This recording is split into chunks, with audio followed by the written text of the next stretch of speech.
All right. Here we are again. Maybe.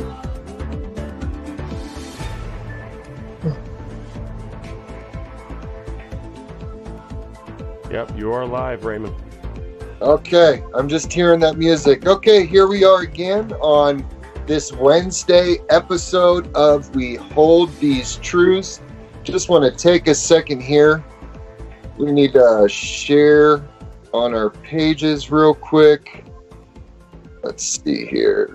Get this out there so people can join us today, because today we have a pretty important show, I think, from a perspective of a parent that has gone through the family court system and unfortunately was woken up to the difficulties, the corruption, the different level of due process than you would have in any other kind of court system through having my family drug into that arena.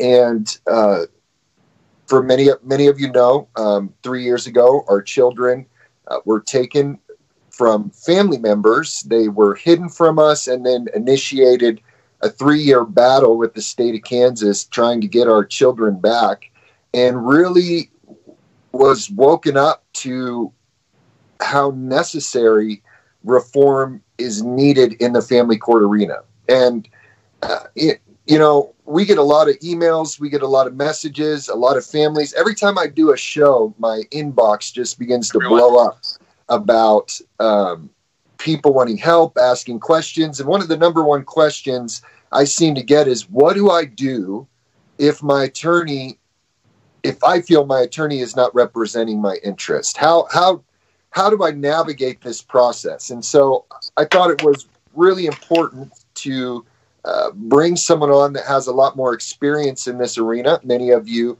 know her. Connie Reguli is here with us this evening.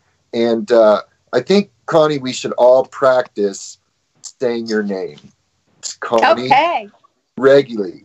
Connie Reguli. Okay. There you go. You're right. Everybody knows, because we have all been guilty, anyone that has said her name, of probably mispronouncing it. And it's important we get these small details right. Shows that we care about each other.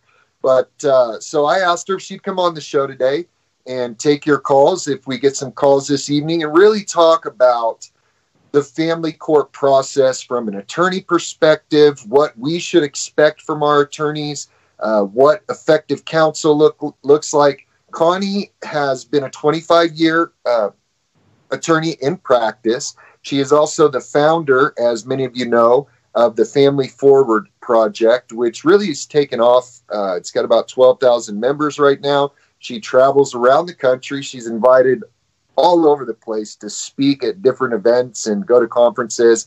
And I'd really encourage people to go to the Family Forward Project, join that page or group. Is it a page or is it a group? It's a group. Uh-huh. Okay. I get confused with those things of pages, groups. It's a group on Facebook. They're trying to develop mentorship and really trying to educate parents on not only how they can advocate for other families, but just to be informed in their own cases. Because honestly, we got to take ownership of our cases. We come into this situation, and there is an obligation that we have as citizens to know our own rights, to know how to defend those rights, even if we're doing it through through counsel. And so Connie has agreed to come on, and I think first off, why don't you share a little bit about yourself, Connie? I know I said you've been in practice for 25 years, but what motivated you to start the Family Forward Project? Let's start there.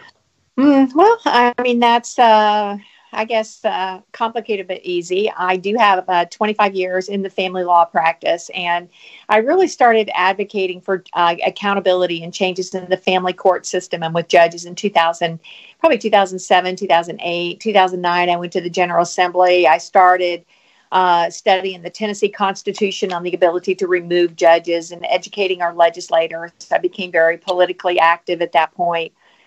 Tried to get a brand new system for judicial accountability worked really, really hard on that through 2009 and 2010.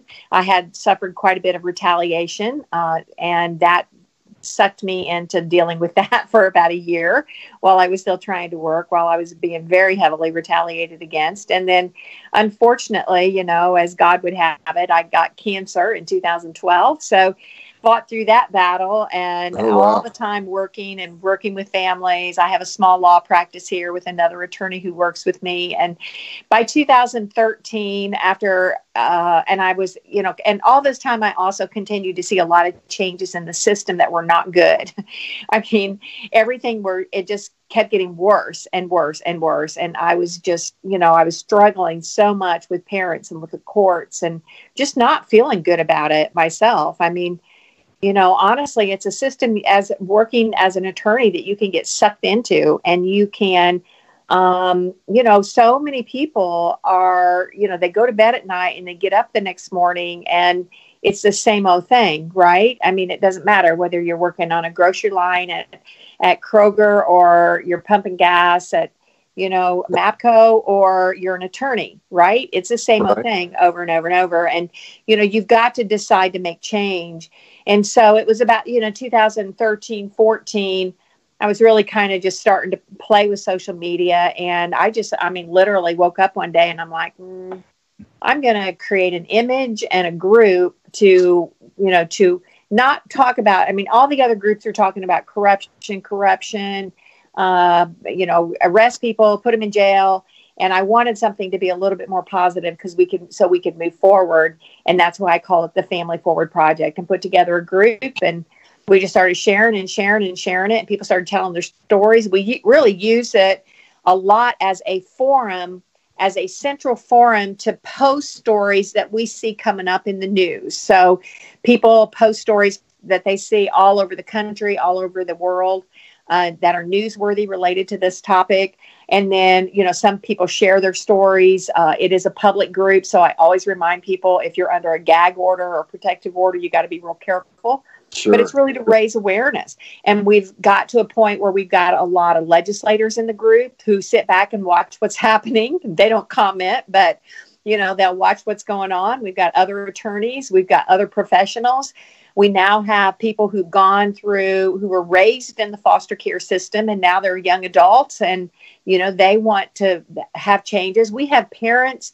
Not only do we have parents that are in the process suffering, we have a lot of parents in the group who've already been through their horrible experience and didn't win. And by the grace of God, they've been able to maintain some personal strength and integrity that they still want to work for change. And I'm so grateful to have those people that are hanging in there with us. So, we're determined to move forward. I've been trying to pull out organizers in each state. I've been to about 10 different states where we've done presentations. I've been to Montana. We've got a great leader there. Iowa, Kansas, of course, Jennifer. I've been to Washington State. I've been to Florida, Connecticut, Washington, D.C., North Carolina. So, we're really, Michigan, where we're really getting core groups of people there who can start reaching out. And, some of our next goal is to start reaching out to similar types of organizations who see families in need. And, our whole goal is get better outcomes. One of our slogans is making family integrity and child safety work together. So, I want this to, I understand children are abused. My very first jury trial when I was a brand new lawyer was baby murder, and, it was heartbreaking. And, that jury came back with a verdict in 30 minutes. So, so that's kind of how I got this started, and trying to really help people, understand this process a little bit better, because I can't, at one day I woke up and I said, I cannot win this battle one case at a time. Right. You know what? And I have heard that from a lot of activists, including Jennifer Wynn from Kansas, who you just mentioned, that when you come out in the public and begin to advocate and to begin to effectively reform in your own arena this system, it's like your world explodes with all of these people that really, really do need help. And some of the cases are so awful, it becomes really overwhelming. And we recognized at a point in time, which is partially why I'm doing this show now, that there has to be a systemic change. And, yes. Part of why we wanted to do this show tonight, one of the things that was hard for me, and I know, like I said earlier, is that people don't feel like they're getting effective counsel. Like I know, for instance, in my own case, I don't believe in the very beginning of my case I did. I was in a small county with attorneys that were used to just telling their clients, do everything that they say. We're not going to contend against them. And I'm telling them, you need to defend our rights. You need to do this. You need to do that. Feeling my way, not really knowing what their scope and role was. And I don't think at that time they adequately explained that to me. I was not an educated client. At the same time, now that I've pursued some of my own litigation, which I was forced to, I went through 4 attorneys.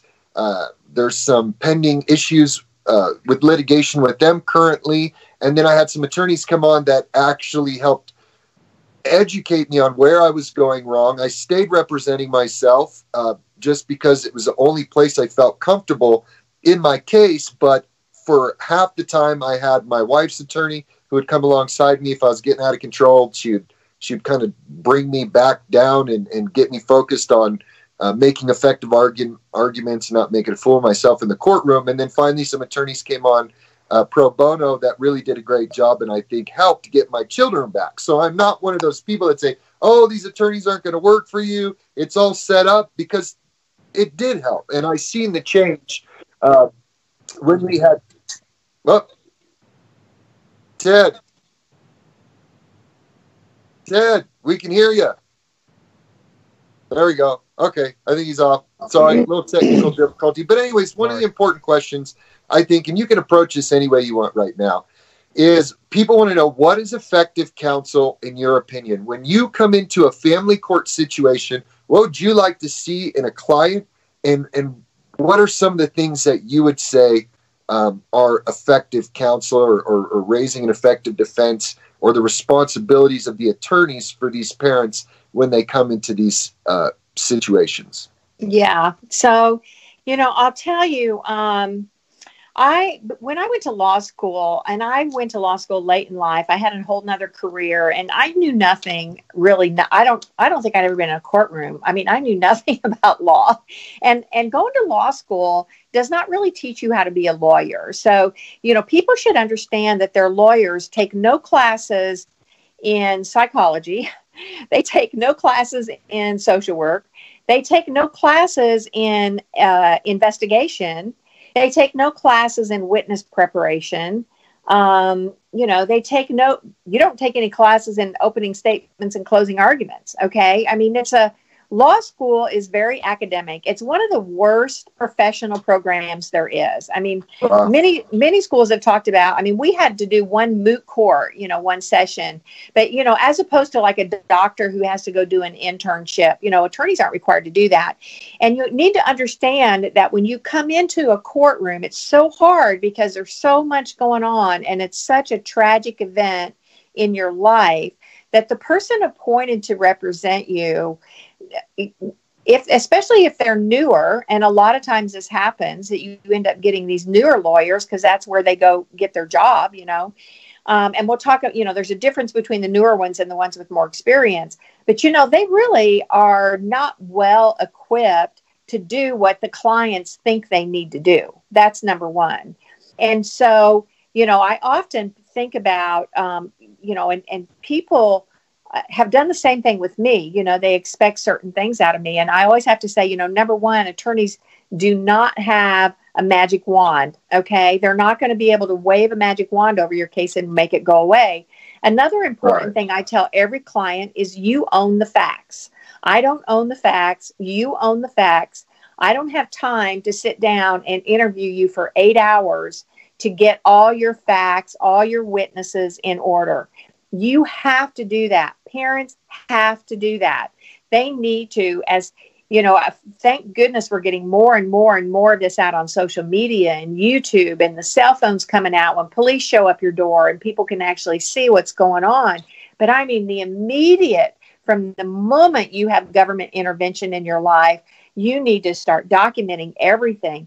The other thing is identifying witnesses. Parents don't understand how important it is to be able to identify who are some witnesses who's going to be supportive in this process for them.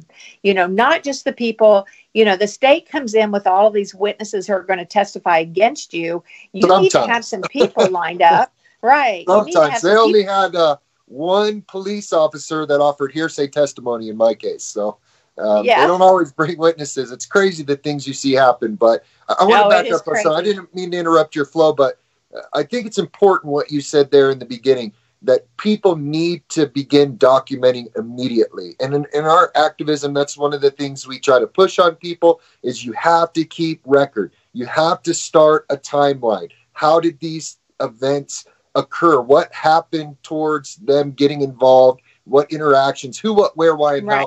How would you begin that process, or how? And I just want to say a disclaimer to anybody watching. Whatever we're saying on this show, we don't want to be construed as legal advice. We're just simply speaking about her experience and my experience. We don't want people to run out and take this as legal advice. But I do think these are very valid principles that people can utilize in their own cases to help make them more efficient in assisting their attorneys in their own defense. But we're not trying to give legal advice here today. But in your opinion, Connie, what would that look like in terms of documentation in the beginning? Yeah. Well, and, I'll tell you that I think the profession, people look at attorneys, and I mean, again, I was an attorney late in life, so I would have thought the same thing about attorneys. You really think they're smarter than they really are. I mean, you're pretty sharp. I don't know. Well, you think that, but, so people come in to see me, and, let's just start from the beginning. Somebody calls up and they want to come in and they want to do a consult. And I set aside about an hour, sometimes an hour and a half for a consult. And I talked about this the other day in my live. I break my time up into thirds, and I give you the first third. Here's what I do. I say, nice to meet you, Raymond. Why don't you tell me why you're here? And then I shut up, right? And then you just like, blah, blah, blah, blah, blah, blah, blah. You just take off, right? You just take off going. And I sit there with my pencil and paper and I make notes, and I pretty much let it be a free flow of information for the first 20 minutes or so. And then I start filling in. I take a little bit of time to fill in the blanks, get some dates from them, make sure I kind of understand the timeline. And then the next 20 minutes or so is my time.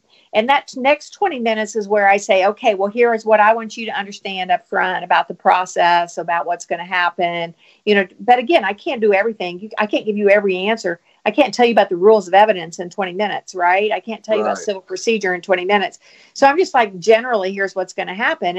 And a lot of times people will say, well, what's going to happen? And I go, you know what? I got to tell you something. I don't know what's going to happen. I don't know. All I know is that I'm here to advocate for you, but you own the facts. And the first thing you need to do is start documenting your facts. And so our last 20 minutes is, what do you do?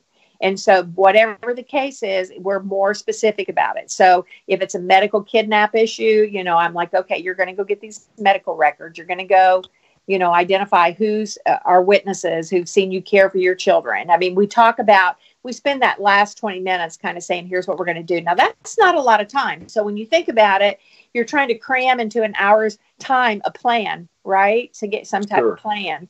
But so what does documenting look like? It can be anything from, if you have an iPhone and you have a notes function, or a Galaxy and you have a notes function on your phone, I mean, you can start using your notes, right? You can use a 3-ring, you can use spiral notebook. I kind of like spiral notebooks because they're all together, and you can get a nice small one that you can pack along with you anywhere. And then when you need to copy them, you can rip the pages out and run them through a copier. So, the phones, photographs,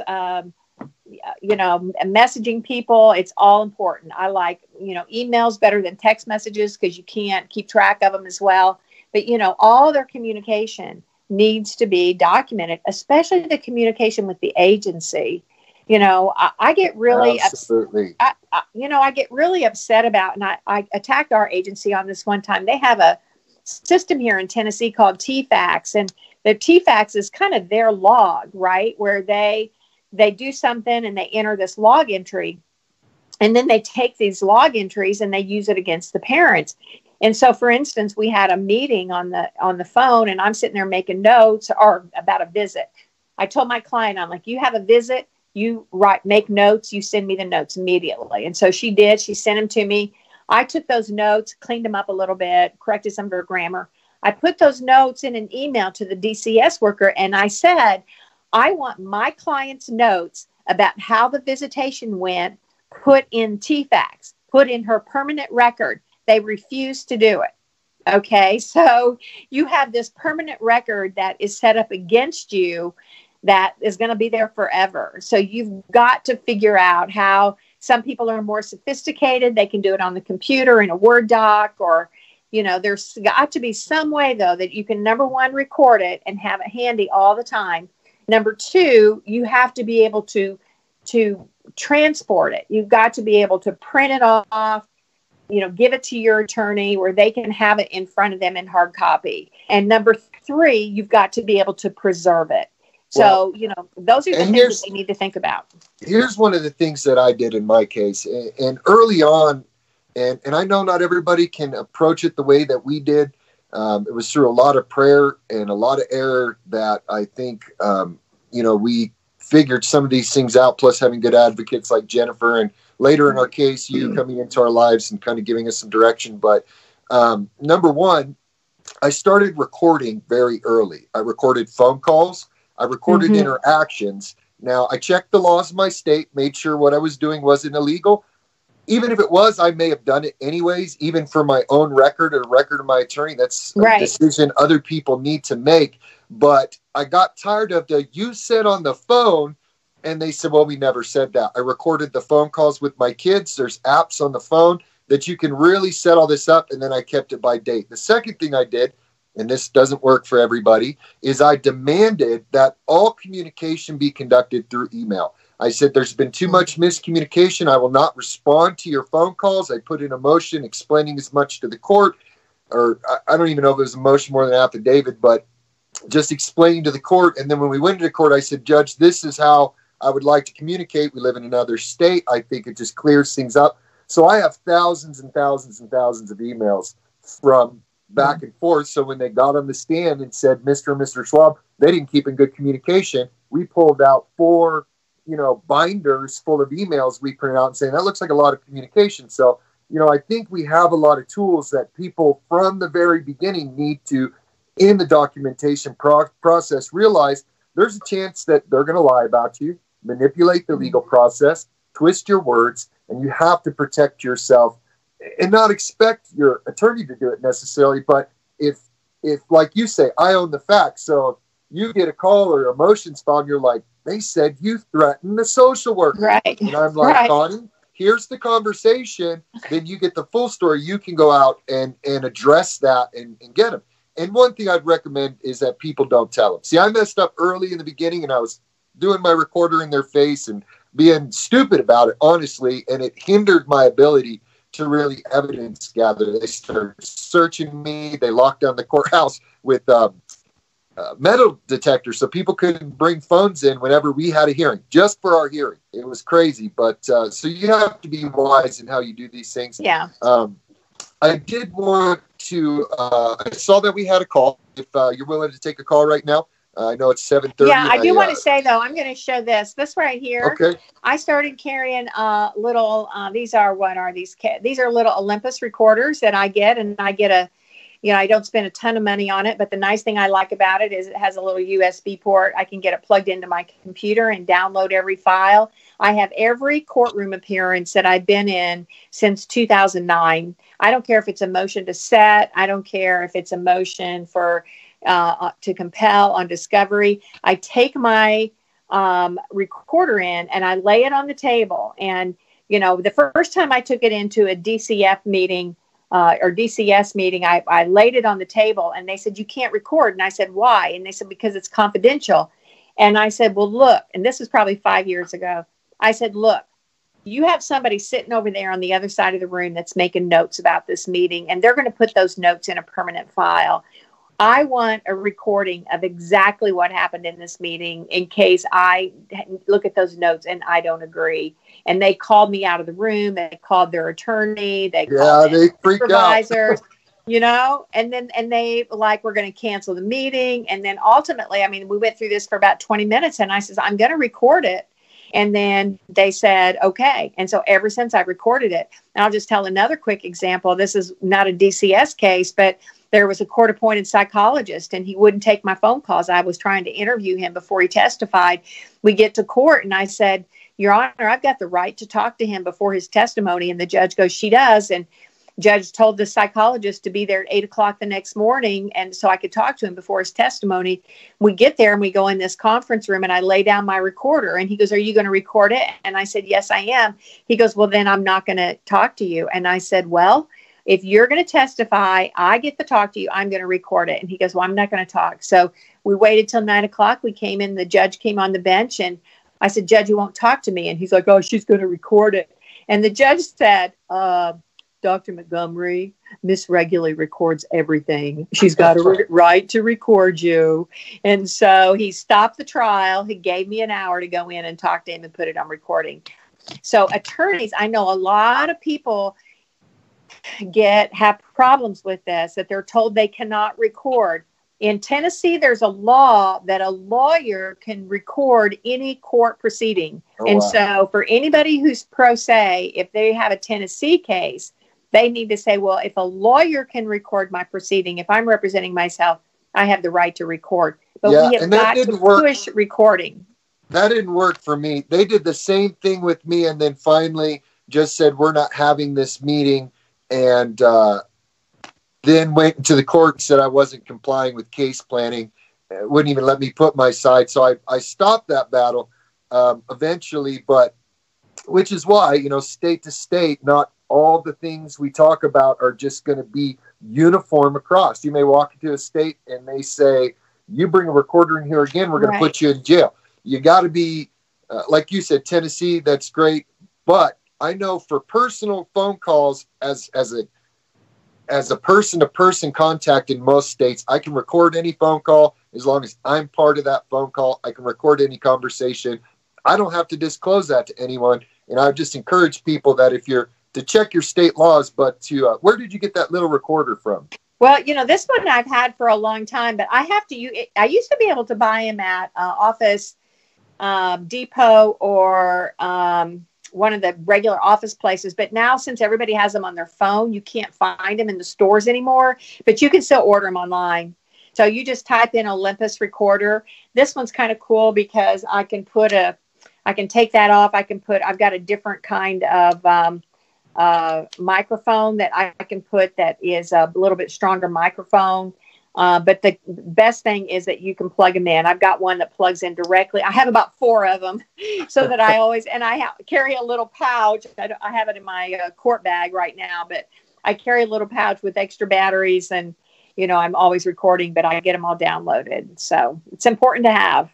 Yeah, it's a good tool. And I know Jennifer, as I've seen her advocate for families, that's one of the first things she tells them. Get a recorder, go to Walmart. I think some issues in some places, cell phones can't be introduced as evidence. Right. It has to be some type of recorder. So that's another thing where people as clients need to educate themselves where they can assist their attorneys. But I think we have a caller on the line. Okay. It said anonymous from Tennessee. So go ahead and bring the caller on, Ted. Anonymous, you're on with Seraphim and Connie. Go ahead. Hello. Anonymous from Tennessee. Are you still with us? Ooh, yes, that was sir. Interesting. Oh, there's a voice. Who are we speaking with? Hello. Hello. Can you hear us? She's unmuted. Hello. Ma'am? Hello. I don't know if she can hear us, but we can hear her. Give her a few more moments, see if she can figure out what's... Hello? There we go. Go ahead, man. Ma'am, can you hear us? Hello, are you still with us? No, I guess I don't know what's... All right. If she calls back, just let us know. Okay. We're kind of getting on a roll there. So I want to kind of reel us back a little, Connie, because I know, like I said in the beginning, one of the things it's important you began to tell people about the process and what to expect from your attorney and how attorneys just don't have this magic hat they can pull results out of. So when you're talking about effective counsel, how would you define that? If to really give some people some parameters, they say, oh, my attorney's not doing their job. But if they're doing a number of these things, they probably are. What are some things that you would consider actually effective counsel in helping clients out in these situations? Well, and this is an interesting area because honestly, if you look at it from a legal perspective, attorneys have a lot of discretion on how, like what witnesses to call, what strategies to take. I mean, actually have a couple of malpractice lawsuits against other attorneys. And, what's below the standard of care is pretty ill-defined. So I know people have said, there are some few basics. So I do think, your attorney needs to understand the facts of your case, but it's your responsibility to get them to them. Your attorney should look at whether or not you need to subpoena any witnesses to court. You have to also balance time and money. So, if you have a lot of money in a case and it's real important, you should be able to do some depositions, but you can't always do that. So attorneys always have to balance out how much can I do, how much work can I put in on this case based upon what hours I can allocate to it. So, so understanding the facts, understanding the witnesses, and understanding what laws need to be defended. Now, the other problem we have with these laws in family court are just a mess. So it's not like you can, it's not like getting your car fixed where you can go in, you pull in and the guy goes, what's wrong with your car? And you're like going, well, it makes this knocking noise, right? And so what does the mechanic do? He goes, well, does it make the knocking noise when you're going fast or slow?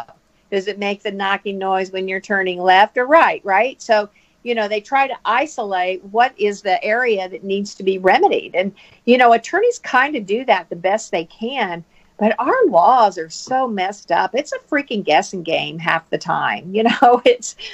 It's so, so getting your facts, getting your witnesses, and understanding the basics of the law and what options could happen as a result of the case. Okay. So unfortunately, this dang family law stuff, I mean, you have to tell every client you could lose your kids. I mean, it's just shattering. How do you tell somebody you could be losing your kids? One of the worst clients, though, is a client who is innocent, has not hurt their kids, but believes that justice is going to be served and no court in their right mind is going to keep their kids away from them. That's the worst and hardest client to work with, because I told probably 20 years ago, I had somebody come in my office and I thought the case was a no-brainer, right? I'm like, there's no way we can lose this case. And if we didn't, it wasn't a termination of parental rights, but it was like, oh my God, we lost the freaking case, because you've got to anticipate that you're going to lose at every minute of the case. Sure. Ted, we can hear you again. Anonymous. Okay, you're back. Let me just let them know. You let us know, Ted. I don't know why, but we can hear you. Sorry. Got too many buttons. Sorry about that. So we have another guest on the line? Yep. She's back on the line. You want to talk to her now? Yeah. Sure. Go ahead and bring her on. All right. You are live with them, Anonymous. Okay. Tennessee. Anonymous from Tennessee. Who are we speaking to? Can you hear them okay?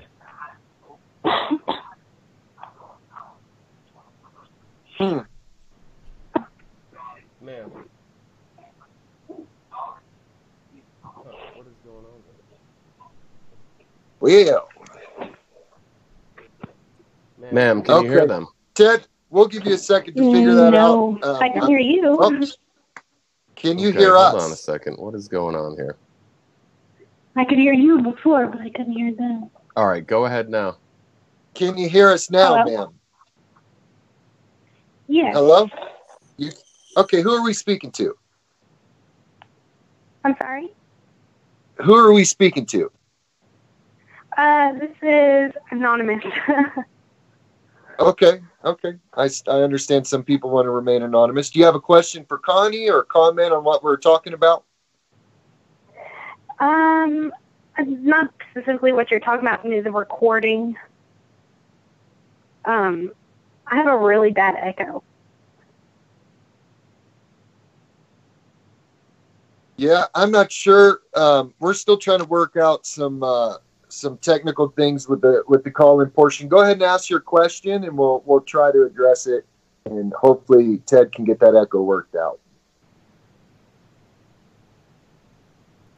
My ex filed for custody. I was the primary residential parent, and he was able to looks like we change lost her that. again.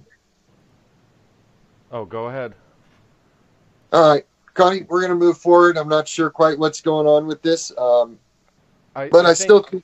think I was just trying to fix her echo. I think she's okay now. Okay, go ahead, ma'am. I'm still here. Okay, go ahead and finish. You said your ex, and that's about as far as we got. I don't know. He filed to take custody of my son and move to Idaho because he married a woman from the internet. He was able to win that, and on December 27th, they told me that my son was moving to Idaho, and I was now the alternative residential parent. Okay. But the reason that he won is because a counselor got up on the stand and lied. I know for a fact she lied. I recorded the sessions without her knowledge. And I know she lied. Like there's no way around it. And so, what's your question? Or are you just trying to share your experience of what you've seen happen in the court proceedings? I don't know what to do next. I have no idea. I'm completely lost. Okay. My attorney did not fight for me. He offered not one objection. He would not use any of the evidence that I brought to him. From the very beginning, when I found out my ex wanted to move for a quote-unquote job, I started job searching here for him for his profession and working up, there's plenty of jobs. There's no reason for him to move. My lawyer would not even present that. He told me we could not use the recordings because it would be considered wiretapping. And what state are you in? He didn't help me. Tennessee. Oh, you're in Tennessee? You said Tennessee? Yes, sir. Okay. Okay. I think she's breaking up again. Well, I think we have some material to work with here. Because these are some things, and thank you for your call. Hopefully, join us again for the next show, and we'll have some of these bugs worked out on the phone issue. I think we have some other callers waiting, but I do want to address this question, Connie, because that's part of the questions that I get, and I see it in my own case. For instance, there were a number of witnesses that I requested my attorney to summon. And he said, oh, they'll probably show up. And I was like, no, I want you to do a formal summons. And see, at that time, I wasn't keeping good record of my interactions with my attorney. Now, one thing I would say is what you shared earlier about caseworkers and on the court, I think these are also important principles to implement with your counsel. Making sure everything is verifiable, whether you communicate through email. I don't know. I mean, you don't want to create a hostile relationship with your attorney where all of a sudden they find out you've been secretly recording them, but there has to be some way of keeping them accountable to the conversation and things that are going on. What does a person do if their attorney refuses to present evidence or witnesses that they think is important. Okay, and would that be considered wrong? Okay, so first of all, with all of the recording that I just talked about, I would not advise you to record your conversations with your attorney. Because they're privileged too. Maybe it's a double standard, okay? But the thing is with your counsel, it is confidential communications, and it is a work product, and it is strategizing often. So, I mean, unless you have and I had one client, very clandestine, got crosswise with me and then kind of set me up and came in and recorded me. And it did not go well for that client, by the way. So, because I had to get out of the case. When I found out I was being secretly recorded by my client, I'm like, I'm getting out of the case. You're on your own now. So, but I want to say, I want to talk about the counselor lying and having that evidence. So Tennessee is a one-party state. And not only that, it is, there's. What does that mean? What does one-party state mean? It means that only one person has to know about the recording. Okay. And there's also a federal case in Tennessee that basically says that if you're a parent and you record the phone conversation between your child and the other parent, there is, if there's any suggestion that the kid might be in harm's way, it's not even wiretapping. So even though you're not party, now they don't like it and we don't use it very much, but there's actually some case law that says that that's protected as well. So let's talk about the counselor lying. I've had something similar to this before, and here's just my general recommendation. I mean, I don't know where her case is, but just from a legal perspective, if a witness has lied and you know it and you have the evidence and a ruling has come down, I mean, there are post-trial rulings that you can do, either a motion to alter or amend or a Rule 60 motion. The Rule 60 motion, people do not use it very often, but you can use it based on fraud. And actually, Tennessee is a good state for being able to bring up to the court that a ruling was obtained by fraud. And there's a case that actually I'm going to lean over here and type because I want to find this case because I want this caller to know. Let's see. So BIRNUM Managed Care Tennessee Court of Appeals. Okay, so there's this case in Tennessee called. Sorry, I'm going to have to find it here. It's not coming up right away. But basically, it's a case where somebody had brought in a witness to lie about income on a child support case. And after the case was over, the other party came back and said, no, your witness lied. You got together with this witness and you lied to be able to get a favorable ruling. You can actually file a separate lawsuit for fraud and, against those people for fraudulently getting that ruling. But you can look at what's called a Rule 59 or a Rule 60 to motion to alter amend. I would get where it's lied. I would document it. I would write it down. I would, get a copy of the tape, file it with the court and ask the court to change its ruling based on that fraud. What do you got to lose? I'd do it. As far as objections and other evidence, it's a little bit hard to say. And I'm going to say, with the internet today, everybody wants to research something on the internet and make a bunch of print-offs from the internet and then try to get it in as evidence. If you're job searching and you're just pulling up stuff off the internet and saying, I don't know what his profession is, but saying, well, I found, 17 jobs in Tennessee that were available, that's not admissible evidence. So your attorney sometimes has to look at what you have in your hand, and they can't educate you on all the rules of evidence, but they should, at least say, well, that's not admissible. So let's back up a little bit. And I don't want to pigeonhole you on this question, but I think it's an important. So let's say hypothetically, this is a critical witness, or this is a critical piece of evidence. It is legitimate. It needs to be introduced. An attorney absolutely refuses. And I ran into this situation. And first, I'm going to share with you what I did. Not what I recommend other people did. But I started realizing that people were denying me from getting things on the record. And this will also not give you favor with the judge, but I felt like it was the only way for me at that time to get it on the record. Is I would come in and tell my attorney, this is what I would like you to do. This is what I would like you to present. If you have objections, please tell me what they are. You know, you can ask your attorney to explain why they're making the decision and based on what. Not necessarily to second guess them, but give me some education on why you're doing what you're doing.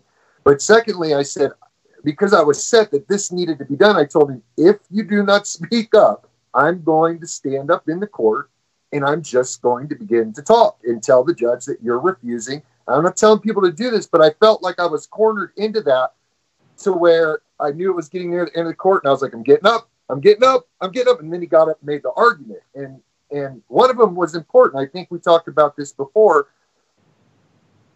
KBC or St. Francis had introduced one of their secret parenting reports. And the attorney said, we have no objections. And I said, whoa.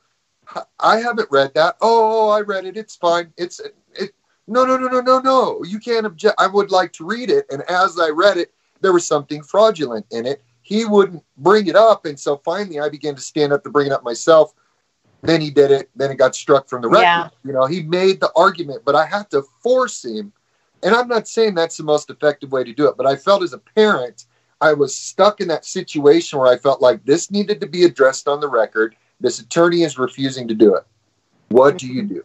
Yeah, what do you do as a client? You know, I mean, one of the things that I do with clients is when we meet and we go over what we're going to do, what I was talking about before about, you know, our 2020, I usually make a little list, make a little checklist. So, you know, if it's witnesses and then I'll take that piece of paper and I'll give them a copy of it. So I say, okay, here's what we want to do. So you are right. And I have to hit on it. These secret reports are deadly and parents don't know about it. And this is why through what we're doing, people need to become more educated.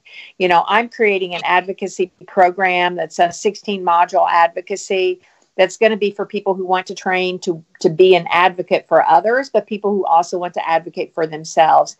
And that's one of the things that you have to do is any reports that are filed with the court, you need to make sure that you get a copy of them, that you object to them. I mean, and objections, I mean, you know, I talk to people all the time about sit down and write a response to it. You know, don't just say, oh, that's not true. It's fraudulent. I mean, if paragraph 3 says you didn't visit your child for 3 months and you did, you need to write a response and say, in response to paragraph 3 of the letter dated December 15, 2018, the parent would respond as follows. And then put in there so that you're very clear, that you're clear as a bell as to what you're responding to and what the alternate facts would be. And again, parents are going to have to do that. They're going to have to be the ones who take a stand and be active, be proactive. And it's really hard because you know what?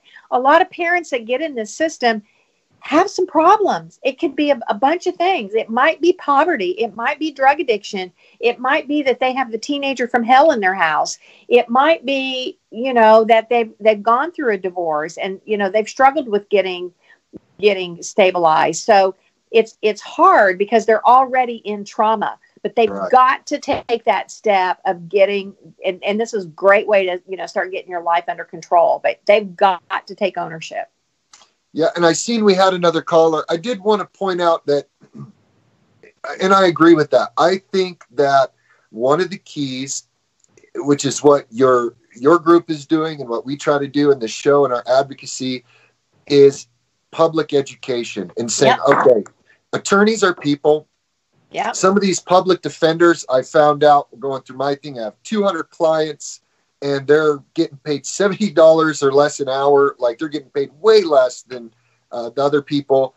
And they're swamped. And you have to try to help facilitate the process and kind of detach yourself emotionally to get logical answers, to have communication. And if the attorney's refusing to communicate, you have to take record of that and somehow find a way to bring it to the court's attention, because maybe that person shouldn't be on your case, but not just sit there. You have to, just like with the court, be able to make a reasoned explanation to your attorney. This is why I believe this is where you should call this witness, or this is why I want you to put this report in, and have the backing to show them. Not, I'm sure you attorneys with Google get sick of people coming in and saying, you need to file this, and you need to file this, and here's the case law. And you're like, slow down, Right. But there does need to be a reciprocal communication between the attorney and the client, to the point that you're making your point of what you think should happen in the case. And if the attorney's not going to do it, that they're at least giving a reasoned explanation, or they're stepping out of the way so you can get another attorney. Exactly. We did have another caller online. I think it was it Lynette or Lynn? No, that's Lionel. Lionel. Lionel. I couldn't see it. It was small writing. I'm sorry. Sorry, Lionel. Go ahead. You're on We Hold These Truths with Seraphim and Connie Reguli. Oh, I'm unmuted. I have a question. Are you still here? Yeah, go ahead. Sure. All right. My question is, can you fuck my asshole? Okay. That is why we are experimenting with this phone system. So sorry, guys. So sorry. Okay. Well, I think that's going to end some calls here for a little bit until we get these phone things worked out. Ted will have to edit that out of the final video. And we apologize to you listeners. That's part of the problem, that even we have this battle in advocacy, is there seems to be people that want to come in, they want to disrupt, they want to stop parents from getting good information. And, we got to learn to just push past that stuff and come together and help each other change what's happening in this family court system. So, back to the effective counsel question, Connie. So, these secret reports, a lot of parents don't understand that those things are occurring. I know, like in the state of Kansas, it actually says in the statute that the parents are not even supposed to get a copy of these reports. Like, sometimes the attorneys will show them to them while they're in the courtroom so they can address them. But it says the parties are not to receive these, which is a really hard thing to fight. But one of the things I think parents should know, and maybe you could explain this a little more, is that when you're in visits, when you're on phone calls, all of these things are going into reports and a file that is eventually going to be put before the judge, maybe not even in an open record where it's discussed, but the judge is reviewing that report. What should be the attorney-client relationship with that? In most states, is it able for the parents to dispute them or to see them? Or Well, this is real interesting because, years ago, we used to have guardian ad litems used to file reports, and they would file reports and they would go to the judge, and, judges ultimately, as, everything usually goes south at some point in the game. And one judge relied only on the guardian ad litem report and made a ruling, and they appealed it. And they said, that guardian ad litem report is hearsay. It's nothing but a hearsay document, and it should not be considered by the court. And the Tennessee Court of Appeals agreed, and the Tennessee Supreme Court agreed. Actually, the Court of Appeals, I think, upheld it, and the Supreme Court overruled it. It's called Toms v. Toms is the case. And after that, guardian ad litem stopped filing reports at all. They just act like attorneys. They don't even prepare reports. Well, it seemed like it was shortly after that then the DCS started popping up with their quote-unquote court reports, and the CASA started, popping up with their court reports. And oddly, nobody's challenged those, and I don't know why. I have challenged them, and I have, in an appeal to circuit court, I have actually filed a motion with the court to prohibit the filing of any hearsay reports, and it was granted. Somebody's going to have to challenge that. Bad laws get on the book until somebody stands up to them and challenges them. I mean, the ICPC is another thing where they're hearsay reports. So absolutely, a parent should see anything that goes in the file. In our office, anything that comes in the office or out of the office goes to the client. So, absolutely, parents need to know everything that's going on. Okay, so we do have another caller, but Ted, this is what I'm going to recommend. Until we get this worked out, this is only our third show. We definitely don't want people being abusive or putting foolish things on the live. If she has a question or a comment, if you could just type it in, Ted, so it can pop up and me and Connie can address it. I know we're running near the end of our time anyways, and I don't want the caller to feel like we're neglecting their question. This is a call-in show. We definitely got to figure out way to screen these calls a little more consistently. But if you want to pop that question up, Ted. And Connie, I just want to give you a few more moments to talk about some of the things you want to see reform in this system, what you're working on with the Family Forward Project, how you would like to empower parents and advocates, and how people can get in touch with your organization, and kind of your plan for 2019. What do you Sure. see? Well, the most important thing is that people get in a movement, and there are, I think, some 60 different groups on Facebook, and you can pick your group you want. Like I said, ours is Family Forward Project. Our whole goal is to make improvements and to teach advocacy and gather like-minded people. I think there are multiple organizations out there that peripherally have similar issues, autism groups, etc. So, so we, people got to be involved. So if they're involved in social media, in Facebook, the Family Forward Project, I've set them up for several states, but the most important one is just the base program, the Family Forward Project. It is a public group. Get involved. We're approaching 13,000 members. So that's the number one thing. The number two thing is, in your, it's kind of hard to say to get active in your state right now because the states are not very organized, and we're really trying to work on that. But it's important to at least get to know who your state legislators are. Quite frankly, even though Congress controls the purse strings, they're too busy with immigration and foreign aid and wars with Iraq and stuff like that to really care what's happening in our backyard, unfortunately. So we've really got to empower and speak out to our state legislators all the time. I mean, they're not very well educated on this topic. Keep in mind, we have three branches of government: the executive, judicial, and legislative branch. These agencies are run by the governor.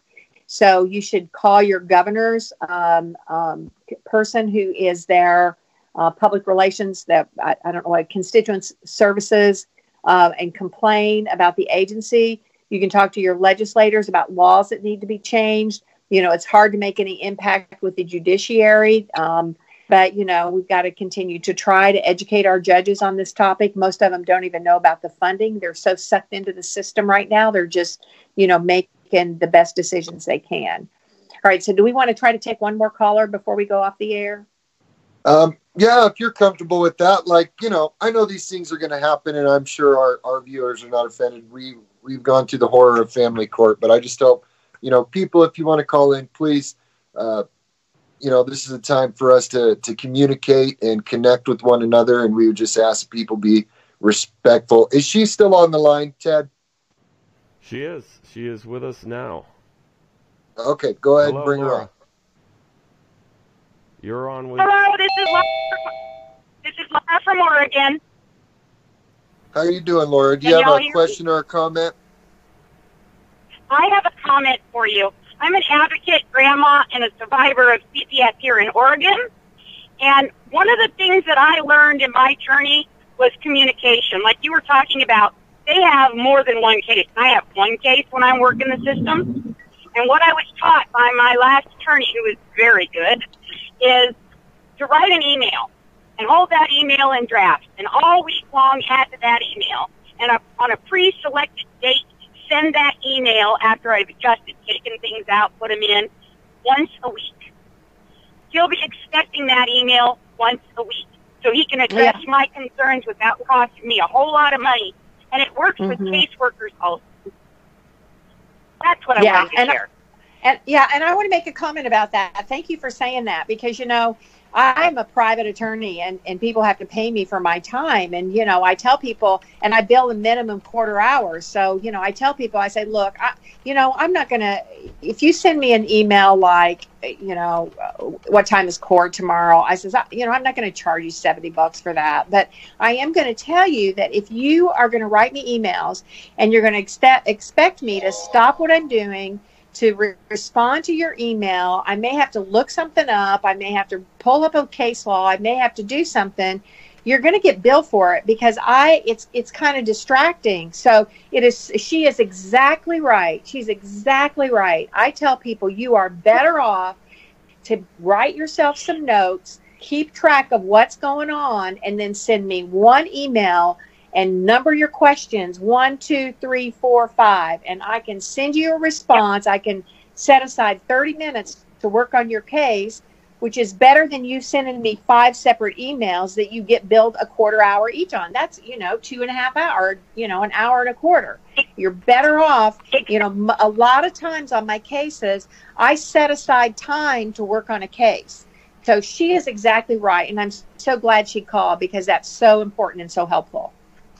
Did you have anything else to add, And the other thing ma'am? that helps both with your caseworkers and your attorneys is keep it in thread. That way, if you got to go back and find something, it's easier to find in a thread than it is if you've got 8,000 individual emails. Mm-hmm. Well, Yeah. we really, You know what I mean we by really thread? appreciate that that insight, because that is one of the things. I do believe we have some other callers on the line. Connie, if you want to take a few more questions. Yeah, a couple more. Let's try to get a couple but more. Communication is definitely key. And as I said, it's important in even holding your attorney to a standard that you're going to make sure they're doing their job, is that you are consistently communicating. And like Connie said earlier, if a visit happens, if something happens, if there's a meeting with the caseworker or the attorney, that you outline the events in an email and say, I want to submit this to a record, or you send it as a group and say, this was my notes from the meeting. Will everybody, affirm or confirm that these things are accurate, or change it if it's not accurate, but continue to make that record, because when you get into court and you say, but the social worker told me, or this person told me, it just doesn't really fly as much as some more solid evidence when you can back that up, with emails and other forms of communications that can be presented as evidence. So it looks like we have Sarah Carter on the line. Is this Sarah from North Carolina?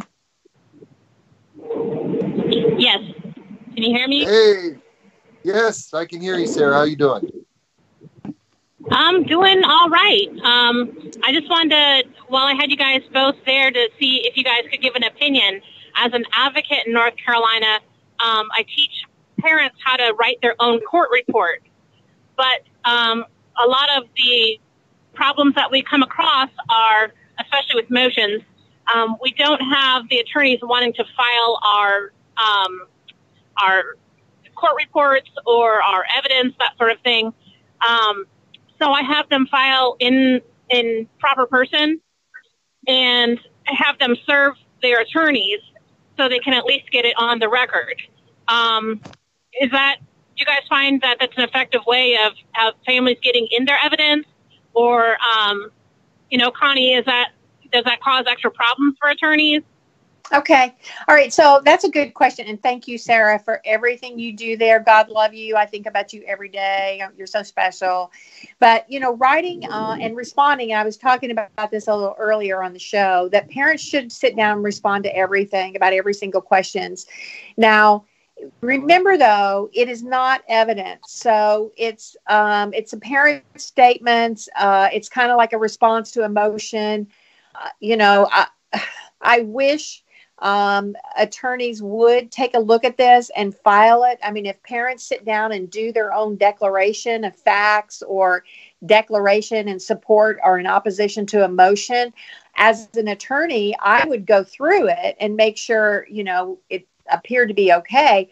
but I would let them do it. And I would just do what I call a notice of filing, and as an attorney, and attach it as an exhibit and file it as a response to a pleading. It isn't actually evidence, but it ends up being part of the record. And so, you know, and this kind of goes in hand with what Raymond's talking about. So you get this, parents get this stuff in the record, and then they get to court and they're not getting their evidence in the record. And then a parent, you know, let's say they fire their attorney in the middle of the trial. I mean, they can at least say to the judge, well, you know, I gave him all this information, and you can see, Judge, that I've tried to respond and give, you know, responses to motions, et cetera, and they're not doing anything to help me. And that's got to be part of the record. So attorneys are going to, are all going to react to it differently. Some of them are going to welcome it, and some of them are going to, you know, just be in disdain over it. Some are going to quit, especially if you do what I did. Now, understand, I had already a hostile relationship with some of my attorneys. I tried to utilize them and make sure it wasn't me, but, you know, I had one of my attorneys waive a hearing after I expressly told him not to, which in my opinion was malpractice or negligence, and that's part of my litigation against him currently. But I think it's important, and I know that not everybody can understand the legal terminology, but each state has guidelines and statutes that govern these proceedings. And like, for instance, Connie, in Kansas, it's actually in the statutes that parents can submit their own report. You know what I mean? Those reports are due before each like permanency hearing or progress hearing, and that parents have a right to submit their own. That's in the statute. Don't know how it is in other states. So obviously I would have approached it, which I did in a few cases, and saying, I really want to submit this report. If my attorney wouldn't file it, or at one point in time my attorney refused to file it, then I told them, if you don't file this, I'm going to file it pro se with the caption that you refused to file it. And of course, it created a hostile relationship, but I wanted to let them know I'm going to push the issue because I have a right to have this admitted. And sometimes I think with some of these attorneys, you just have to do that. They may quit, and you may be stuck representing yourself. Like Connie, if you're secretly recording your attorney and they find out they're probably going to quit, you better be prepared to handle your case. Because in some of these courts, in my understanding, there is not a constitutional right that's been established in the Supreme Court to counsel in family court. Now, I know there's statutory provisions for that, but I think I just recently read something that it hasn't been addressed in the Supreme Court that, yes, parents always should and can have an attorney appointed to represent them in court of law. And for one of our hearings, my wife was denied an attorney. It was wrong, but she had to defend herself, partially because she filed a complaint against her attorney and she quit. Eventually, we got somebody in place that was a good attorney and did represent my wife very well. And I think you just have to push and learn to do it in a respectful manner where you're being assertive. You're not trying to attack the attorney. You're not trying to become adversarial unless you have to, you know. And even then, there has to be a level of respect and say, look, man, I'm just trying to get this information on the record. That's how I approached it. I'm not saying that will work in everybody's case. It definitely will set you up to have a little bit of a struggle. So, and I just want to say in closing, you know, the whole issue with effective assistance of counsel, there's a couple things that people should know. Number one is the American Bar Association does publish guidelines for effective counsel for parents, and you know, parents should just go ahead and get a copy of it. The other thing is that this issue here in Tennessee, an attorney here in Tennessee tried to take this issue to the Supreme Court of the United States last year. And in his endeavor to do that, he pulled all the laws from all the other states and tried to find out in each state whether or not there was any action or any relief for ineffective assistance of counsel for parents.